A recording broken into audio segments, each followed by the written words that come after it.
okay? So, do me a favor, cover your left eye with your left hand. And I'm just making sure that she isn't cheating and that her hand's totally covering her eye. If you have an occluder available, that's also an easy way to do it. Okay, so just with your right eye, tell me what the smallest line is that you can see on the chart. Very good. Okay, and now switch. And now same thing with the left eye. Good. Okay, so if it... Hello, Mr. Foote. Hello. Nice to meet you. My name's Dr. Michael. I'm one of the neurology registrars here. I've been asked to examine the nerves that supply your face. Would that be okay? It's fine, thank you. Thank you. Have you noticed any change in your sense of smell? No. Fantastic. Can I ask you to take your left hand and cover up your left eye for me? Thank you. And can I ask you to read the lowest line that you had on this chart, please? H-T-Y-O. Thank you very much. Now can you swap eyes and cover up the other eye for me? And thank you. Can you do the same thing again? H-T-Y-O. That's great. Thank you very much. Now, again, using your left hand to cover up your left eye, I want you to look straight into my eye. Keep looking into my eye, and using your peripheral vision, I want you to tell me when you see a finger wiggling coming in. Okay. I can see it. Yeah. Yeah. Yeah. Yeah. Yeah.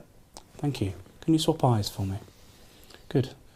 And if you look straight into my eye, keep looking into my eye. And again, using your peripheral vision, point at the finger that wiggles for me. Good.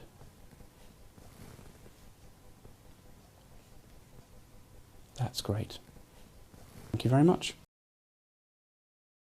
So if you hold that and cover up your left eye so you're looking just out of your right eye, and read the lowest line that you could read. And the top line is V-L-N-E.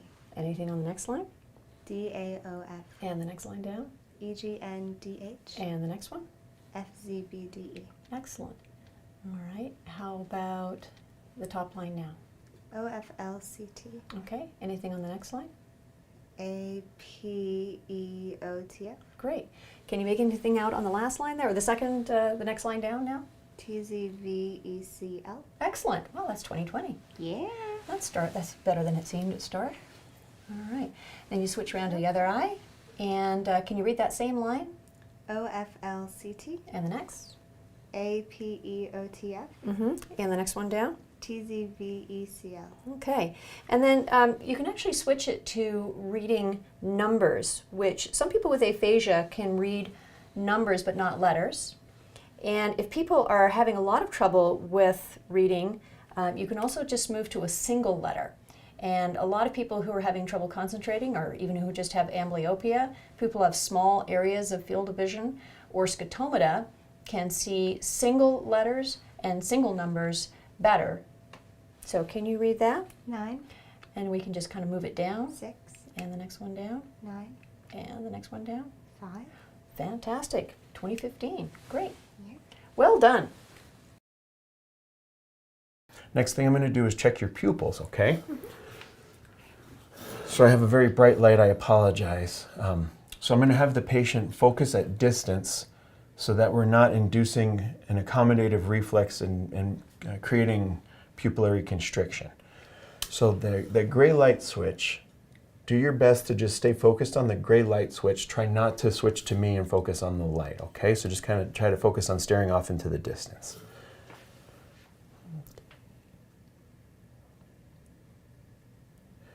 And like with any pupil exam, I'm looking at the eye that I'm shining the light in, but as importantly, I'm looking at the eye that I'm not shining the light in, making sure there's symmetry, no afferent pupillary defects.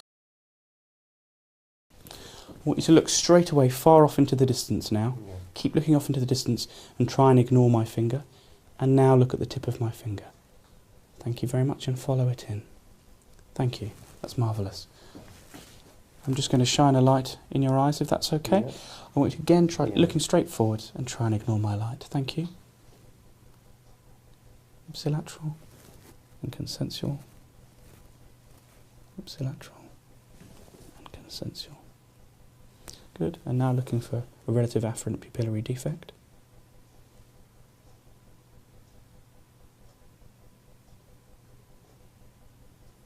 That's great, thank you. At this point, I would normally perform fundoscopy.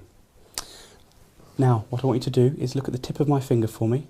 Keep your head very still and just keep focusing on the tip of my finger. Follow it with your eyes and let me know if at any point you see double. Okay. Double. Double. Double, double.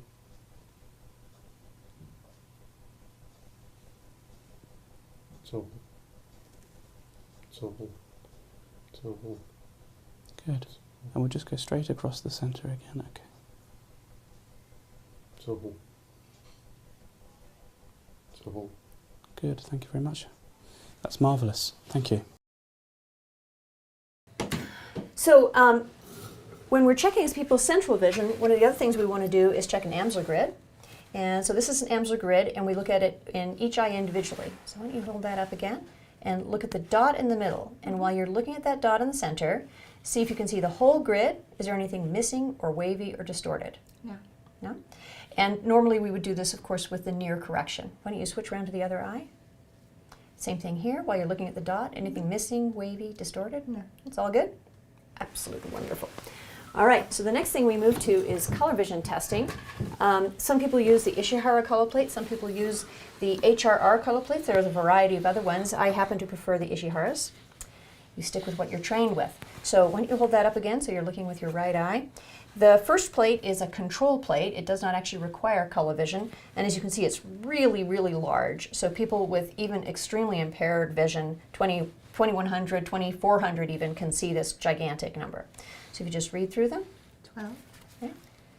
8, 29, 5, 3, 1574, 6, 45, 5, 7, 1673.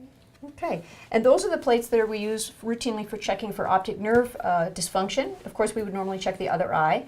It is important, if a technician is doing it, that they note that the patient can see the control, even if they can't see any of the other plates, or if they can't see the control. If somebody's got really good vision, they can't see the control plate, that might tell us something about how they're seeing. The other thing is they might be able to see all of the plates in both eyes, but they might really struggle in one eye and do pretty well in the other eye. And that is something that needs to be documented as well. This set of plates can be used for checking what kind of color vision deficit somebody has, if it's protan, deutan. So So you're doing great. Look right at my nose and tell me how many fingers I hold up. 2, 5, 1, 2, 1, 5, 2. Perfect. Okay, switch eyes for me. Okay, and same thing, look right here at my nose. I usually give them a second to adjust to the light because that eye's been closed for a minute. Okay, keep looking right at my nose, you're doing great. How many fingers? 1, 2, 5, 1, 2, 2. Perfect. All right, very, very